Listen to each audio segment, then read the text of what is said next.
The desert was still dark when the first engine coughed to life. It was just before dawn on May 26, 1942, somewhere west of Tobruk in the North African desert.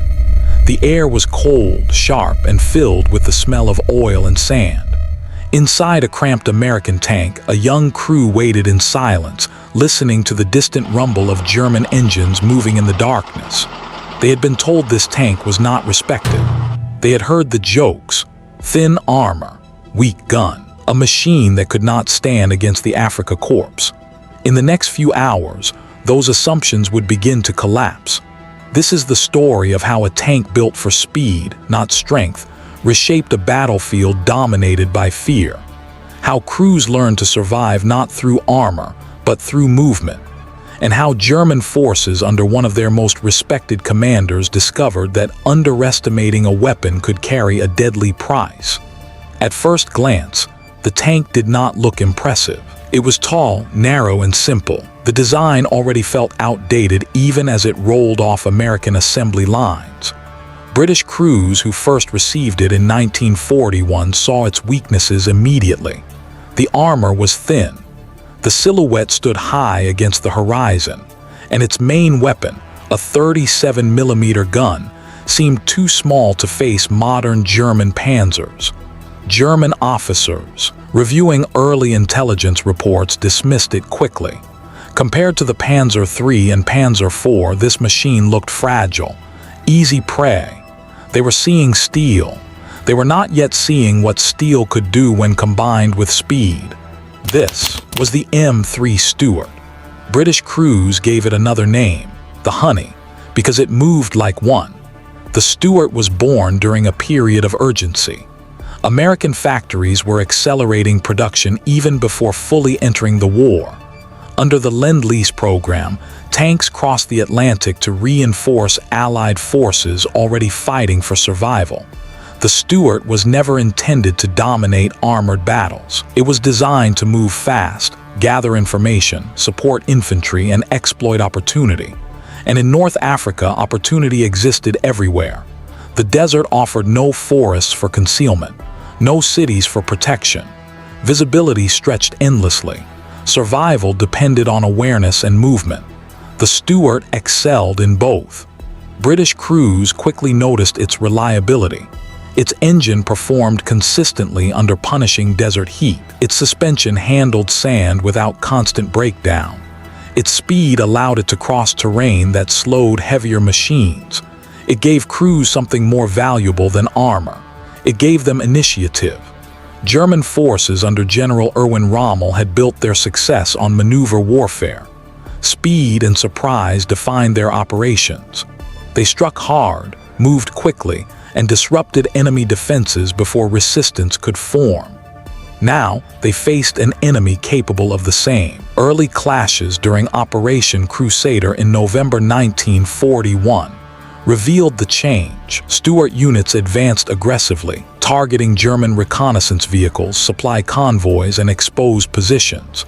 They appeared suddenly out of dust clouds, fired rapidly, and withdrew before return fire could be organized.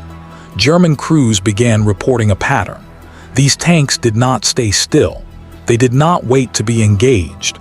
They chose when to fight. Inside the Stuart, survival depended on coordination. The commander scanned constantly, searching for threats across the horizon.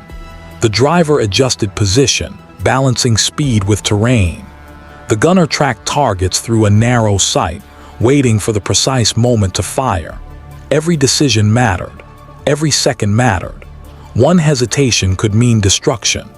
If you're watching this story and appreciate deeply researched WWII documentaries, take a moment now to like the video, subscribe, and turn on notifications. It helps ensure stories like this continue reaching viewers who want the truth behind the machines and the men who operated them. By early 1942, the Stuart had become a constant presence across the desert.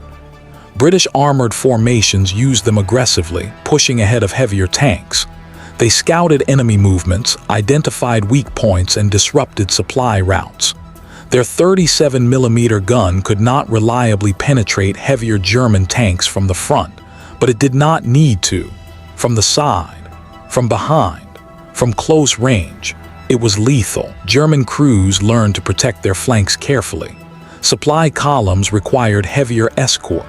Movements became slower, more cautious. Rommel's advantage began to narrow. The desert punished hesitation. On May 27, 1942, during the Battle of Gazala, Stuart tanks operated at the front of Allied movements. The battlefield stretched across miles of open terrain.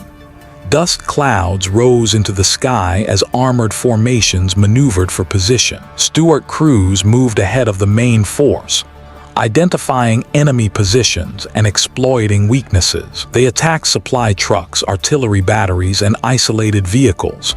Not always decisively, but constantly. Pressure accumulated. Every destroyed truck meant fewer supplies. Every disrupted convoy meant fewer options. Every moment of uncertainty weakened German momentum. Inside the tank, the experience was overwhelming. The engine roared behind the crew, filling the confined interior with vibration and heat. Sand entered through every opening. Visibility remained limited through narrow viewing ports. The commander depended on instinct. The driver depended on trust. The gunner depended on timing. The tank became less a machine, more an extension of the crew. German reports began to reflect changing attitudes. What had once been dismissed was now acknowledged as dangerous. The Stuart could not overpower German tanks directly, but it did not need to overpower them. It outmaneuvered them. It forced reaction. It created vulnerability. During engagements near El Alamein later that year, Stuart tanks operated alongside infantry and artillery in coordinated attacks. They moved between defensive positions rapidly, reinforcing threatened sectors and exploiting opportunities created by Allied firepower. German forces found themselves under constant pressure. Fuel shortages worsened the situation. Supply routes faced disruption from ground attacks and Allied air superiority. Mobility, once the defining strength of German operations, became increasingly difficult to maintain, and mobility was where the Stuart thrived. American industry continued producing the tank in large numbers. Factories operated continuously, assembling engines, welding armor, and preparing vehicles for shipment overseas. Each tank represented more than steel. It represented time. Time gained. Time denied to the enemy. Time that shifted the balance of war. By late 1942, heavier American tanks like the Sherman began arriving. They brought stronger armor and more powerful guns. But the Stuart did not disappear. It adapted. It continued its mission: reconnaissance, support, harassment, survival. German veterans later recalled how Allied light tanks transformed the battlefield, not through overwhelming destruction, but through constant presence. They appeared unexpectedly, disrupted operations, and forced decisions under pressure. They made the battlefield unpredictable, and unpredictability was deadly. Inside the Stuart, the human cost remained constant. The thin armor provided limited protection. Anti-tank guns, artillery, and heavier tanks could destroy the vehicle easily if given the opportunity. Survival depended on movement. Crews understood this instinctively. They moved fast, they struck first, they avoided prolonged exposure, they stayed alive. The tank's reliability built trust between machine and crew. They knew the engine would start.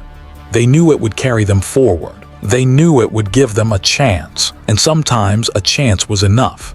As Axis forces retreated across North Africa into Tunisia, Stuart tanks remained active.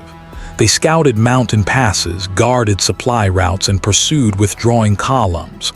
The small tank that once drew laughter had become part of a system the enemy could not ignore. Not because it was the strongest, because it was always there, always moving, always watching. War rarely rewards only strength. It rewards adaptability. It rewards coordination. It rewards those who understand their role and execute it without hesitation. The Stuart embodied that principle.